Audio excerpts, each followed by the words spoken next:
Hello, everyone. My name is Kanishka Misra, and I'm delighted to present to you our work on COMPS, conceptual minimal pair sentences for testing robust property knowledge and its inheritance in pre-trained language models. This work was done in collaboration with Julia Rayz and Allyson Ettinger. The ability to learn, update, and deploy information about everyday concepts and categories is fundamental to human semantic cognition. And so one instance where these abilities are especially made use of is property inheritance, where subordinates of a concept inherit its properties. So for instance, knowing that Luna is a cat readily allows one to draw inferences such as Luna has a tail, is a mammal, and probably meows. Demonstrating property inheritance over natural language requires robust extraction of category membership relations, implicit recall of property knowledge, and performing simple deductive inference. And so these abilities provide a useful context to study the extent to which large language models represent the conceptual meaning of symbols whose distributions that they encode. So the main question that we ask in this work is, to what extent can large language models show behavior that is consistent with the reasoning involved in property inheritance? And as a prerequisite to this question, we also ask, to what extent can the models capture properties of everyday concepts? Now, the study of property knowledge in language models is not new and has been carried out in the past using two dominant paradigms. First, by learning probing classifiers that map concept vectors to labels that indicate presence or absence of properties. Now, this method has its own limitations, since many properties are often correlated with each other or could also be correlated with something spurious in vector space, leading to ambiguity issues. Furthermore, many properties are very sparse, making them impractical to be learned by supervision. Now, many of these limitations are avoided by the second paradigm, which is termed as language models as knowledge bases. Here, language models are directly queried for the property or concept in question via the closed tasks. While this adds clarity, many relations are often one-to-many or many-to-one, and so this makes the conclusions biased depending on what the researcher has selected to be the right answer. Also, these tests are done in isolation, so it is unclear how robustly do language models actually reflect accurate conceptual knowledge. Now, while both these paradigms have their limitations, they also contain key lessons which inform our design decisions. For instance, the probing paradigm gives us the notion of negative samples, which prevents us from making isolated judgments. At the same time, the language models as knowledge bases paradigm allows us to explicitly state the knowledge we're attempting to query. So we combine these two lessons and we come up with COMPS. So COMPS is a collection of English minimal pair sentences where each pair attributes a property to two noun concepts, one which actually possesses the concept, the property, and one which does not. For instance, robins can fly while penguins cannot, and so this translates to the pair, a robin can fly versus a penguin can fly, and we use both these sentences to query the language model to get its relative preference. Now, COMPS comes in three different subsets, all of which make the task of associating properties to concepts progressively more difficult.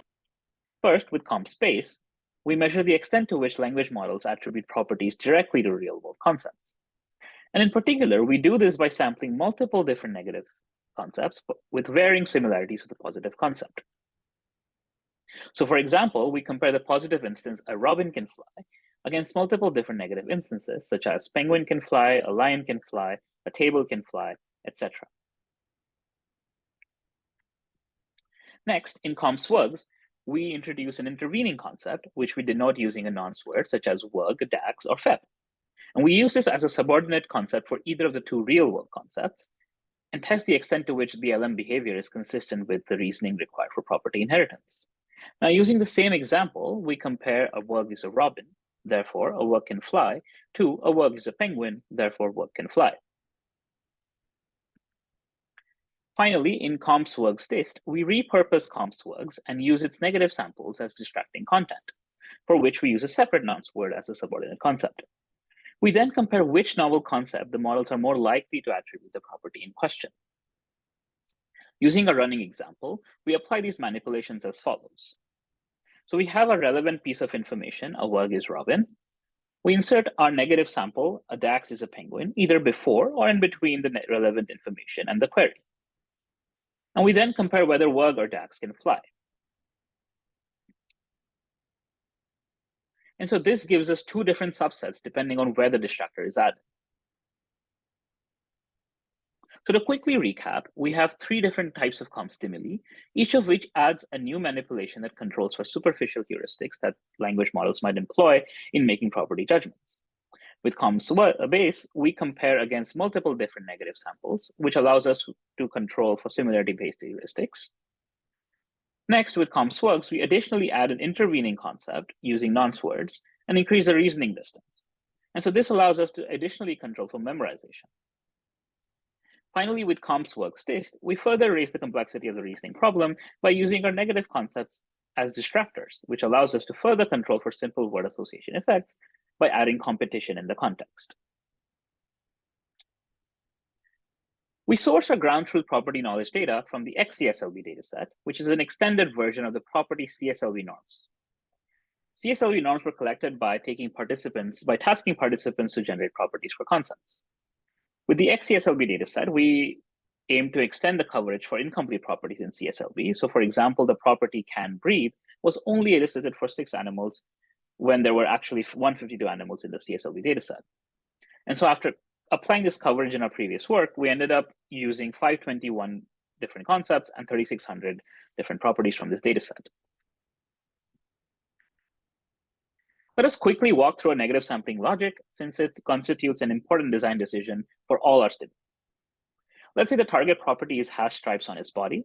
An example of a positive instance here is zebra, and the search space for negative instances are all concepts that do not have this property. Now, from this search space, we sample 4 different kinds of negative samples, each of which comes from a different type of knowledge representation scheme, which gives rise to its own similarity metric. So from a taxonomy of concepts, we get horse. From property norm data, we get deer. And from co-occurrence knowledge structures, we get giraffe. Finally, we also use a random sampling method, which does not have a similarity metric associated with it, but we get dramatically different concepts compared to zebra, such as oak tree. All in all, we have 49,000 different pairs for COMPS space. And for COMPS works and works test, we subsample only the animal kingdom subset of COMPS space. And this leads to about 14,000 pairs of stimuli each. And importantly, we use 4 different nonce words for our property inheritance stimuli, giving us 12 unique pairs for the works test subset, and each of which are counterbalanced to avoid making spurious conclusions.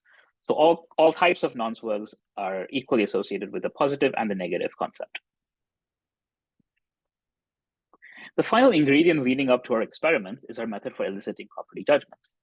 Specifically, we score sentence stimuli by comparing the language model-based log probability for the property verb phrase given the concept prefix.